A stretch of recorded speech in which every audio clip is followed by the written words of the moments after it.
Welcome to PlanStrongerTV. I'm your host, David Holland.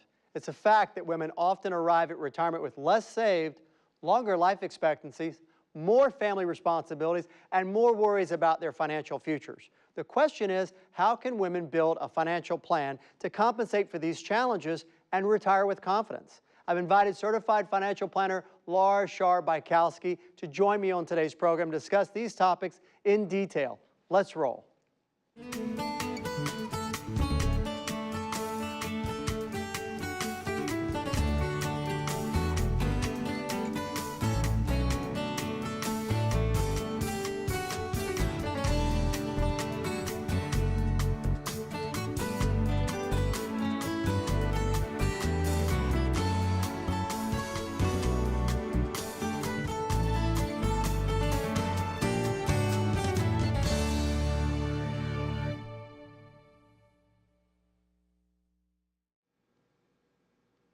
And welcome back. So today we're going to talk about women and money and the differences between men and women about their money. So I'm very pleased to have join us in the studio Laura Scharr-Bykowsky, certified financial planner, joining us from Columbia, South Carolina. So welcome, Laura. Well, thank you. It's good to be here again. I am so glad you've decided to join us again. And we've talked about other subjects. Today we're going to talk about women and money. And I know that, of course, you know, it's a little bit of a stereotype to say, well, you're a financial planner and you're a woman, so you must know a whole bunch about women and finances, but I imagine in the work you've done, you have worked a lot with women and you do know a lot about this particular subject. I do, and I really enjoy working with women because they are unique. I mean, each woman is very different, and there are some generalities around women, and so I think it's important that we speak to them in a way that is very respectful and that we address their core issues. That's excellent. That's a great way to set it up because you know, this whole idea of stereotypes about women and money and society and the roles and all of that, it's really, you've said it a much better way, generalities. There are generalizations that are appropriate to consider, but every single person's situation is different. Every family structure is different. In the work I've done, I've seen that many, many times, different scenarios play out. So let's dig into this very important subject. And I want to start with why money is different for women versus men. Okay, so first, women tend to, not all the time, but they tend to take time off of work to either raise children, take care of elderly parents. So they may not have as long of a working career. They might have, you know, 15 or 20 years of work versus 25 or 30. Okay. That's one distinct difference. And the other one is that they tend to save less than men. They also tend to be more short-sighted with respect to savings. So for example, women will tend to want to save for Johnny's summer camp and not want to save more long-term for retirement. They tend to be sucked into the day-to-day and more short-term goals as opposed to long-term goals. Okay, more focused on short-term goals instead of long. Right, so you just have to reorient them. So it's not necessarily a bad thing because you've got to meet that short-term goal, but not to lose sight of the longer-term goal as well. Correct. Okay, interesting. So when you look at the differences that play out, there's a lot of statistics that support what we're talking about. I saw one the other day that I know you will appreciate. It was talking about long-term care or caregivers. The average long-term caregiver is a 49-year-old woman caring for a mother, ready for this, 10 to 20 hours a week, unpaid. So something's got to give. So she is probably having to either work part-time or try to balance her work, life, family to meet that parental support. Correct, absolutely. It's so tough. And yet they also might still have kids that they need to be caring for as well. And so it's very stressful for them, and they maybe cannot work the amount of hours that they want to. So there's lots of stress potentially too. Yeah, well, she might still be working that 40-hour work week, but she's not going to have the ability to, or the option to go and spend an extra 10 hours maybe with some of the other things that might be part of a career advancement. Correct. She might not be able to go to that cocktail reception. Correct. She might not be able to network in the same way that the guy can. She may specifically say, I don't want that promotion, or Right. I don't want to make more right now because I need balance. And so we have to be cognizant of the fact that they may not have as much income. They might not make as much as men, but there might be some reasons for that. Absolutely. The fact that they take time off from their career, the fact that they might not want that advancement because they want balance, so they spend more quality time with family members. So there's some very logical reasons for why they don't get paid as much, or why they don't have the ability to save as much. Now, how about a solution here? Because we've described the problem, and Sure. women watching this are going, okay, we get it, we know. Okay, what do they do about it? Okay, so what I tend to do with women is I really help them establish good savings goals. So you Okay. really need to work, first of all, they need a foundation. It's so important that they feel that they have a plan. Okay. Women tend to relate better to financial planning, and most of my clients came to me because the woman called. Yeah. They want to know that there's a plan in place. So you want to make sure they have a good savings target. They want to see that things are going to be okay. So you want to be able to project that out. You want to be very holistic in the way you approach them. You don't just want to talk about investments. That's like the last thing that women want to talk about. Yeah. They want to talk about, hey, you will be able to help your kid get into college and get through college. You will be able to retire at this date.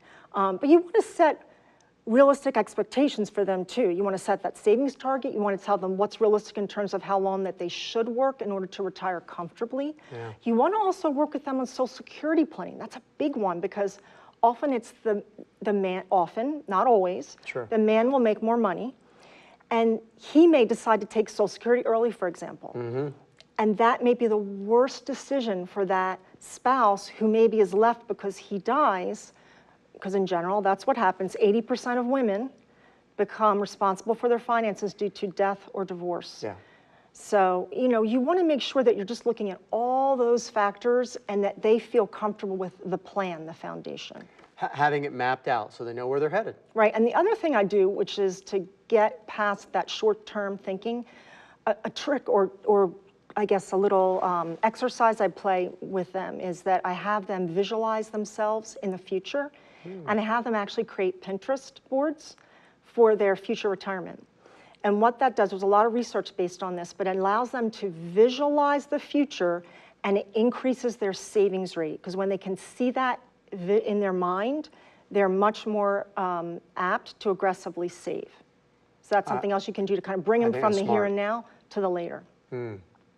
I like the idea of the planning. Of course, that's what we do a lot of. Okay, course. and mapping and seeing where we're headed. Now, another area that sometimes it gets in the way of a good constructive conversation about some of the differences between men and women and their money is sometimes we hear, and it's a little political, you know, like this narrative out there that somehow there are these male bosses that are saying, how can I keep her from not making more money?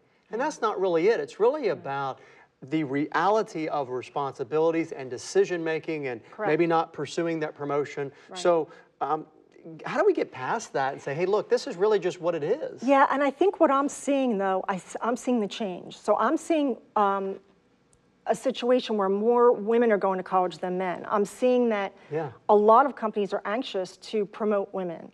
And as you know, even in our profession, I think when I go to conferences, I'm one of 20%. It's like 2 out of every 10 people there is a woman. So it's trying to bring women into professions that have been traditionally male-dominated. I think I'm seeing a sea change there. So I feel better about that. I feel more positive, but you're right. It's more about the woman and what opportunities she wants, and her having flexibility to be able to spend quality time with kids or care for an elderly parent versus work. And maybe she decides that once she's done that, then she wants to really ramp it. So it's all about timing and intention and working with your employer. But, you know, and every family's different. Some families, the woman's the primary breadwinner. So, but yes. I see that fairly often, and I will tell you that in my office, it's a woman-dominated office. But let me give you a really interesting statistic, and you maybe have heard this, because I know you work with a lot of women too. There was a study done in 2013 that said 49% of women are afraid of being bag ladies. That being on the street with all their possessions in a bag. And I found that number so alarming. So what women also want, we crave security. We want to know, is everything going to be okay? Right.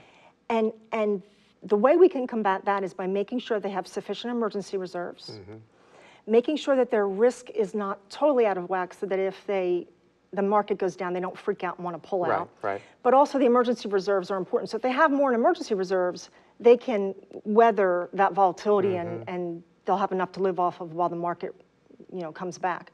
The other thing that's really important for women to make them feel more secure is to, obviously the plan that shows, hey, everything's fine, but is to do holistic planning. And by that I mean looking at good risk management. So making sure proper life insurance is in place, making sure that disability insurance is in place, making sure the estate planning is in place, that there's a proper will. I mean, sometimes there are people that have never, like I'll tell my clients, let's go get the will, and they procrastinate. And then if someone passes away, that's not the time. You want to get that all done beforehand. I get that question regular. In fact, I've gotten viewer questions for the program here of women who are concerned about how their estate plan, the life insurance, how things are titled, especially if we have a blended family. Oh, if we've got a blend, big problem. Real concern about making sure that they're going to have what they're supposed to get. And I want to say to the women watching that don't be shy about this, and I think you would agree, Laura. Don't be shy about asking for things to be done. If there's no stupid question. Women always will say, well, I don't want to ask a stupid. No, there are no stupid questions. You ask questions, that's how you learn. Well, that's one of the big steps, is to make sure we've talked about this, and it's almost like a repeat loop I'm on of be involved, be involved, be involved. But not just be involved, assert yourself in the process and say, okay, let's make sure I understand how everything works here. Yep. And the other thing that is so important for women is they often will go out and they will look for financial advice from family members, friends, people that maybe don't have a CFP designation. Right. So it's really important for them to find a trusted advisor that is going to do this work with them, because I think if they go through the process, they feel so much better. I've got the plan in place and it's dynamic. You meet occasionally, you make sure it's still relevant and it changes with their life. And I think once women get tapped into financial planning, they are believers and they are happier and feel more secure. But a lot of times they feel excluded. They don't feel like they're part of the process, and there's a statistic that supports this, because you're talking about statistics, Laura, and is that over half of women, if they are widowed, they will change financial advisors. So that's not because they just get up one day and say, I want to change advisors. It's because they didn't really have a relationship, they didn't really connect with the advisor, wasn't involved with the advisor, and so because of that, to your point, they sought advice maybe in thinking about what they're going to do in their situation from friends and family, and that you've got to be so careful with. You do. It's very scary, but women, I think, do tend to procrastinate their finances. They don't want to deal with it. And here's the other problem, like they literally tell their husbands, I'm not going to that meeting, that's going to be boring. Or their husband will say, you don't have to go. No. The wife and the husband, or the wife and the partner, they're going to come in and they're going to get both hear what you have to say, because if anything, the wife is going to be the one who's primarily going to be in the hot seat if the husband passes away. Well, they're going to be driving. That is an ironic play out of this scenario that, okay, so women haven't saved as much, are more conservative with their investing, maybe aren't as much involved with the investing process or the financial planning. Right. But ironically, they live on average, 3 or 4 years longer than the man does. Yes. Again, averages. Right. Ironically, she ends up with all of it being hers anyway. So there's no excuse for not getting involved. You can't not, there's no excuse. And so I just think it's so important to ask questions, inform yourself, make sure, if you can't figure it out on your own, make sure you seek the guidance of a good, qualified financial planner who you feel you can trust, and get that good advice so you feel like you've got a plan and you can feel secure about your future. Well, I think you've spoken to this. How important do you feel that actually having a written plan, something that you can actually hold in your hand and you can sit down and you can talk about with your spouse? Do you think that, do you think that's really essential? I think whether it's written or the planner goes through it on a PowerPoint or whatever, I think it's good if it's written, because then if something happens to the spouse, then there's still that plan there, and that helps, it's tangible. But the whole point is that you can't just have a book and stick it in a closet and then you're done. It's a living document, and you should be talking to your planner on an annual basis, hopefully, or as needed. Sure. You don't your life is dynamic, and therefore your finances are dynamic, and you need to engage in a conversation. Hey, some spouses, some partners and couples don't talk about money. That's the other thing. You've got to engage in discourse about your finances. It's not taboo, it's important, and it's healthy to the relationship, really. Well, and what you don't know could really be tragic. I have friends that have no clue how much money their husband makes, how much they can spend. They have to ask their husband every time before they buy something. That's not good. You have to have good quality money discussions and make sure that both people are abreast of their financial situation. When you say that, Laura, for myself and also for the viewers, that's a little shocking. That there are people that are, and maybe some of them are watching. I don't know. I think that people really need to take that as a wake-up call. That if you don't know, if you haven't seen the tax return, yeah, that's not a good thing. And you sign it probably every year. Exactly. So you take a little glance at that. You'll love this. I go over it with my wife. I'm like, okay, here's our tax return. Obviously I'm a CPA. She trusts that I'm getting it done correctly. But I said, okay, here's where we are. Here's last year. Here's this year. Here's why there's differences. And you know what she does? She goes, okay, give me a minute. I'm going to read it and look it over.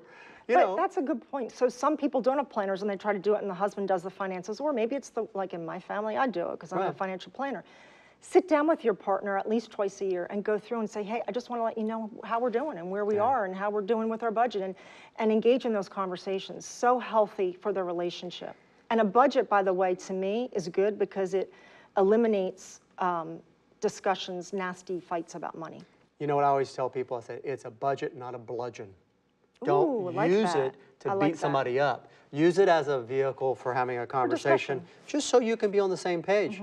And my wife and I talk about budgeting, and she's like, okay, well, that's good. And we're both going to do it, right? Right.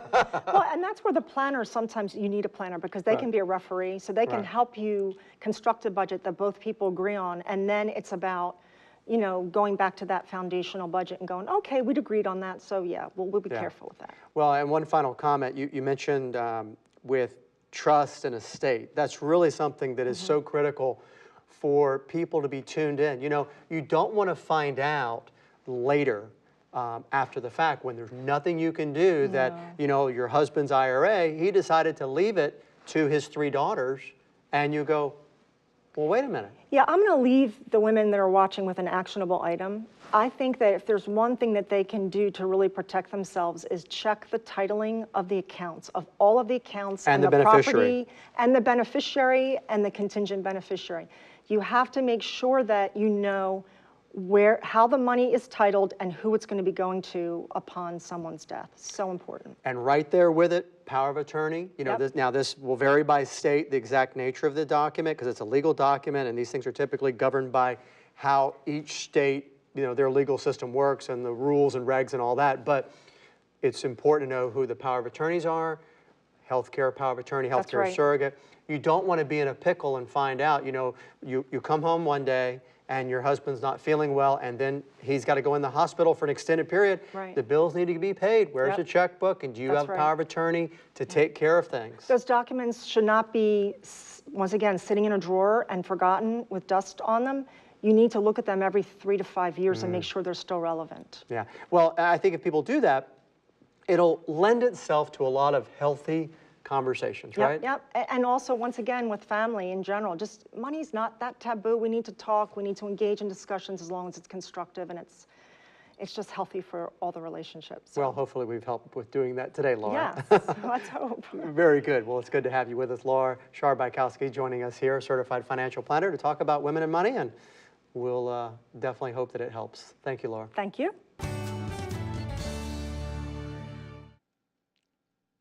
Okay, it's time for the inside scoop. Ready? There's a danger of overconfidence in investing. Now, a lack of confidence can be problematic, but believing you know better than the experts can also be a challenge. The truth is, the 2 most important things you can do as an individual investor are, number 1, to save your money, and then keep it productive with the right help. So what are the risks of overconfidence? Well, number 1, failure to diversify. you don't diversify enough, there can be unknown, hard to measure risks. Now, I'll give you an example, and this is a period in my career that I'll never forget. In the late 90s, going into the early 2000s, we all know what happened in 2000, 2001, 2002. We had a 3-year downturn for the stock market, almost 50% drop over the 3-year period. Now, if you were not diversified, if you were, say, for example, all into technology stocks, you would have gotten crushed, okay? So diversification is critical. Now, I'll never forget, there was a lot of stuff going on, of course, being captured on television during this very difficult period. People's eyes were glued to their television watching the financial markets. I'll never forget one of these TV pundits saying, diversification's dead. Why would you invest in anything other than technology? Hello? A 3-year drop with a lot of the financial hit being on technology stocks, some of them losing 70, 80, or 90% of their value. Wow. So be careful with being overconfident or making the choice of going all into one area, because doing that could result not just in a fluctuation in terms of a loss of value, but a permanent loss. You know, the stock market goes up and down. That's the nature of the beast. But when you are not diversified and you go all into a few number of things, you could experience what we consider a permanent loss, which of course, very counterproductive and very painful financially. The second issue or challenge of having some overconfidence is when people buy high-risk investments. And this is where people can get themselves into trouble that if they don't realize the amount of risks they're taking. So you have to be very measured in your evaluation of going into a high-risk type of investment. Number 3, be very careful about confusing luck or chance with skill, okay? So we all have been lucky, right, at different times with things we've done in our life. We've also been unlucky. But we have to be careful not to delude ourselves into thinking that we pick a stock and it happens to go up in value, that all of a sudden we're an expert stock picker. Also be careful, this is another form of overconfidence, if you get into overly active trading. If you're a do-it-yourselfer and you're picking individual stocks, that hyperactivity can be counterproductive. I'll ask you this, have you heard much about day trading lately? Not so much. So next, what about when you see a stock that you own go down in value and you say, you know, this stock's going to it's going to do well, I just got to give it time to grow and I'm going to double down on my investment. If I do that, then in effect, I've purchased it at a lower price. Be careful not to delude yourself that you're putting good money after bad. Maybe let the stock play out before you put more money into it. And that ties into another risk of overconfidence, or an area where you can be overconfident, is trying to time the market. Okay? I'll give you an example. Oil stocks. I've watched oil stocks because I know that oil and energy drive a lot of our market. I've watched oil stocks for many years. There's been times like, well, you know, I wonder if this would be a good time if somebody were going to invest in the energy sector or oil stocks. They pay a dividend, they can be attractive. I've looked at that and said, okay, maybe now's a good time. And then you know what? It's almost like the stock market's listening and says, no, David, I'm going to go the other way. So we have to be careful trying to time the market. Trying to predict what the overall market's going to do is very difficult. Trying to predict what one sector of the market or an individual stock is going to do is really, really hard. Next up, refusing to acknowledge a loss. This is really where we as humans, we're prideful of what we do and the choices we make, because they're our choices, right? So be careful not to recognize the need sometimes just to acknowledge a loss and move on. And on the other side of it, be careful about letting it ride too long. You know, if a stock has done really well for a long period of time, we have to be careful not to let it become a disproportionate portion of our overall portfolio. And when you look at your portfolio, you've got to look at it in total, okay? Be careful with your emotions, because they can get in your way. when you build a portfolio or you have somebody manage it for you, you need to look at it and treat it as a business that you're focused on. In other words, it needs to be managed and carefully allocated and balanced. Don't let all of it or any one area become too much of what you're doing. If you do these things, I think you can plan stronger. But you've got to be careful, you've got to be mindful, and refrain from overconfidence. Thanks for being with me. If you would like more information about the topics and our guests featured in this series, please visit our website at PlanStrongerTV.com. Also, if you have a question you would like David to answer, please send it to questions@PlanStrongerTV.com.